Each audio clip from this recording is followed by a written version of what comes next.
other types of softball tournaments down there. We give a lot of money directly to the Little League. We've given money to the Boys and Girls Club, the city of Schulenburg itself. There's just the wide variety of donations we're able to make. We've helped send kids from this local school on a band trip.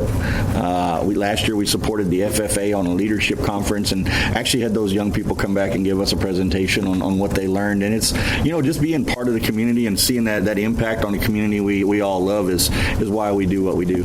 Absolutely. And I know you mentioned earlier all the directors and the volunteers and the sponsors that help drive and put this event on, and of course the attendance that also your admission at the gate to get in, that also helps benefit a lot of these things that we just talked about. But let's talk about volunteers and sponsorships. If someone, now I know here we are in the middle of the weekend, so it's a little late to get in on some of this stuff, but for 2020 and looking ahead with the Schulenburg Festival, is there any information available there online, or can someone visit with you this weekend and say, hey, something I'd like to help out or sponsor next year?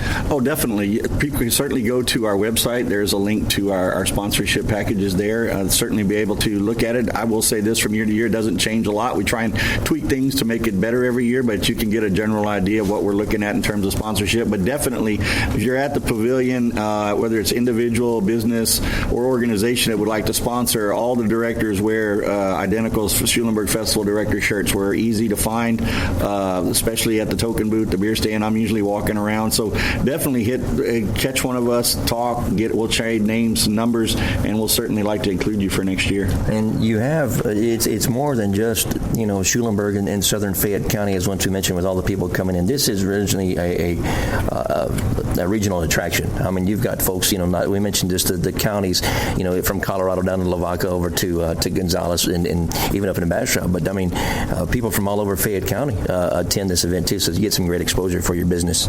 Oh, definitely. I say to advertise with the festival, you're going to come in contact with at least 1,500, 2,000 people Friday, some 4,000 to 5,000 possibly on Saturday, and then another good crowd on Sundays. And you're looking at a very diverse population from those folks that are just out of high school into college, folks that are coming back into the community. We've drawn folks from every age group, every demographic. So it's a great sponsorship and advertising opportunity to not only. And the nice thing about our sponsorship opportunities, it's not just that you're promoting your business or that you're helping the festival. You're actually helping put money back into our communities, because that's what we use that money for, to not only make ourselves better, but to give back to our community.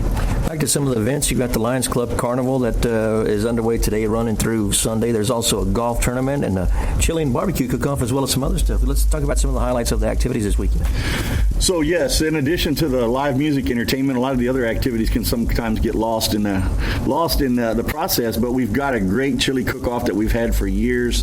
This year, we're really proud to be an IBCA sanctioned barbecue cook-off. We're expecting more teams than we've ever had. We've actually cannibalized some of our worker parking and reassigned those parking spots just to make room for more of our barbecue cook-off teams. So we're going to have a great cook-off this year. Added a couple directors into that mix, and looking forward to a really great turnout. So definitely come on out. You can enjoy some chili, sample some chili, also sample some barbecue. Always looking for judging. And in addition to the chili and barbecue, we have a bean contest, a Bloody Mary contest, just a lot of activities and a good time down there. As you mentioned, we also have a golf tournament.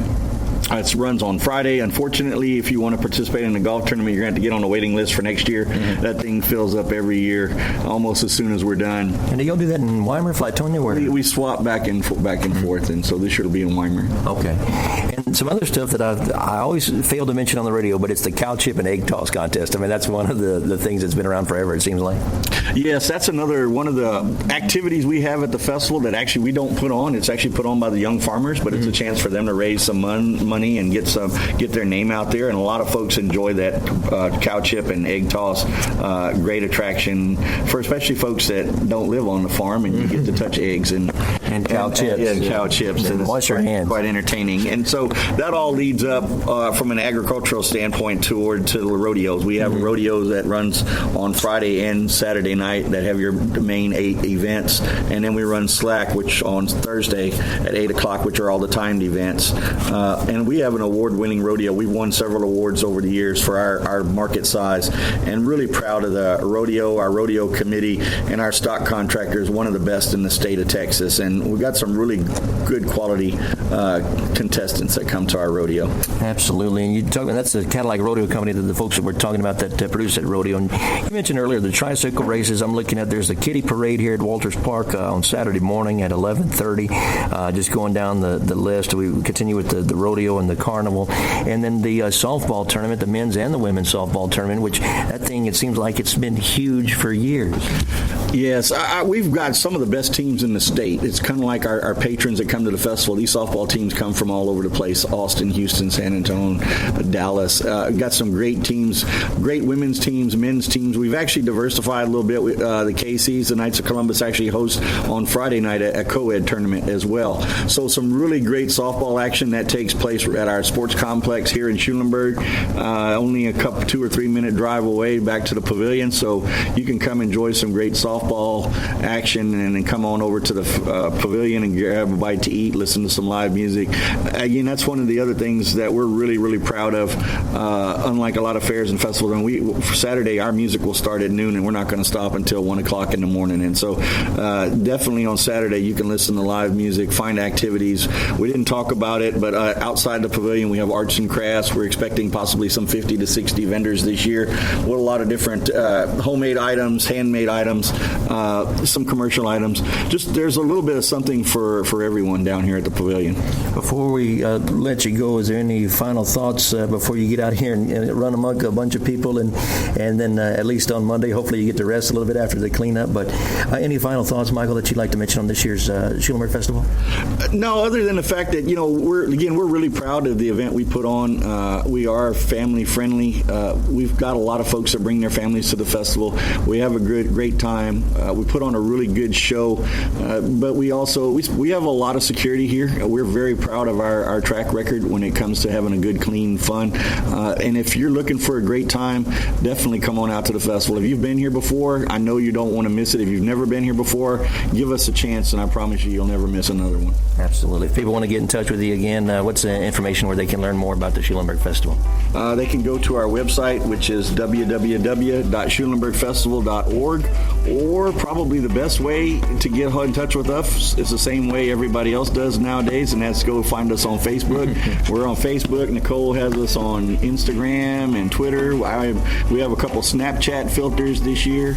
So if you can find your way to social media, you can find the Schulenburg Festival under Schulenburg Festival or National Party of Texas. Michael Zweschper, president of the Schulenburg Festival, underway this weekend at Wolters Park in Schulenburg. Thank you for joining us for this week's edition of Guadalupe Valley Views. I'm Egan Barthels, SoSyntex Radio News. Have a great weekend, friends.